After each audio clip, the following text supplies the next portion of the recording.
So you might have heard that the function described in the integral test needs to be continuous, positive, and decreasing before you can actually apply the integral test. Let's talk about this series because we know it converges. That's nice. So this one from 1 to infinity, uh, we relate this to the function. Let's just say this was f of x, and the idea is that n is just for values of like 1, 2, 3, all those whole numbers, but this is for every value. So the entire curve, it must be continuous. The idea is just that's the definition of an integral. You need it to be continuous to actually be able to evaluate that integral and to be able to evaluate that Riemann sum. Yeah, you need it. Like if there's a point discontinuity, you'd have to do some weird like piecewise integral, and that's one, not fun, and two, not rigorous enough to actually prove the integral test in all cases, because you can't take that integral. You'd have to find where it's discontinuous, and then if it's discontinuous multiple places, it gets really annoying. So just definition of integral. Positive. So I'm not sure if I want to do positive or decreasing first. Let's talk about positive first. Yeah. So if a series is positive, uh, it or I'm sorry, it should probably follow the other two rules. So let's imagine that it is decreasing and it is positive. Imagine that's decreasing. I'm sorry, I can't draw, but from this entire thing in the positive sector, it is decreasing from 1 to infinity. So the idea is that, all of our sums are like this. That's simple, because they're all always going to be overestimates. But when we start analyzing the negative sector, like we'd have a similar thing, but if it's always decreasing, then it looks like this. And this is obviously just going to be adding bigger and bigger negative numbers, and that won't pass nth term divergence, so that'll go to infinity. Um, but if our curve looked something like, and by the way, the curves I'm drawing would be like how 1 over x squared relates to this series, where I'm doing the actual full curve with all the decimals, not just the whole numbers.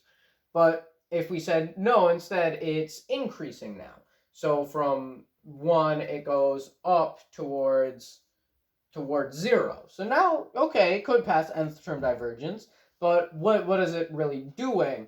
Well, if it's a curve like this, then what we can say is, it's just like the Riemann sum.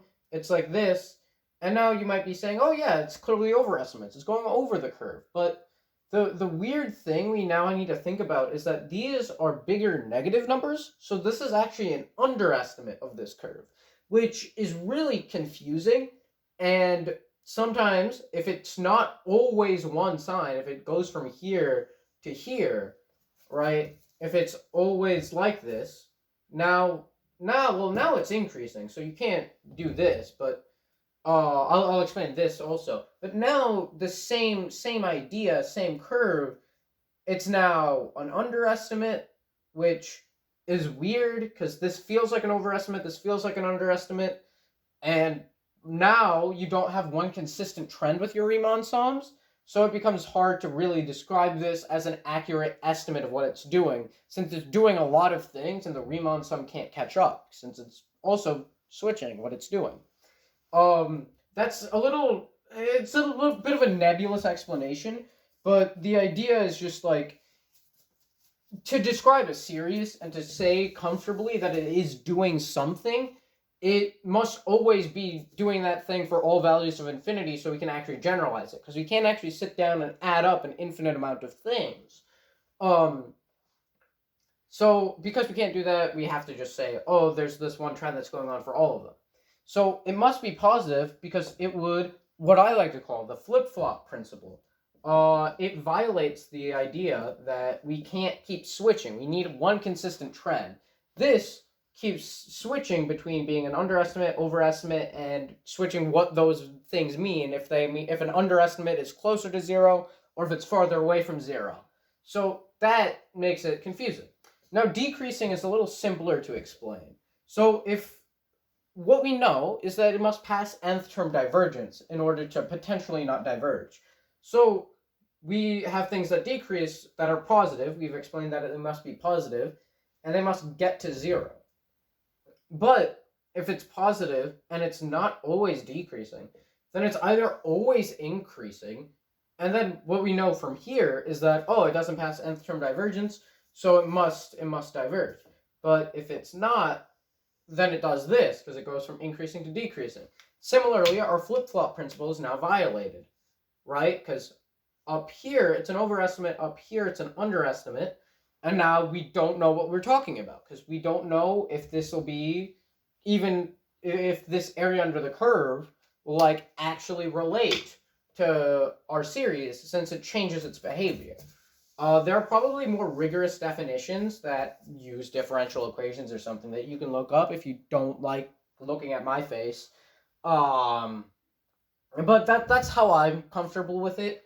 You obviously don't need to know this for the exam, but I think I really like having that idea, so I can remember why it needs to do these things, and if I remember why, I can remember that it needs to do these things.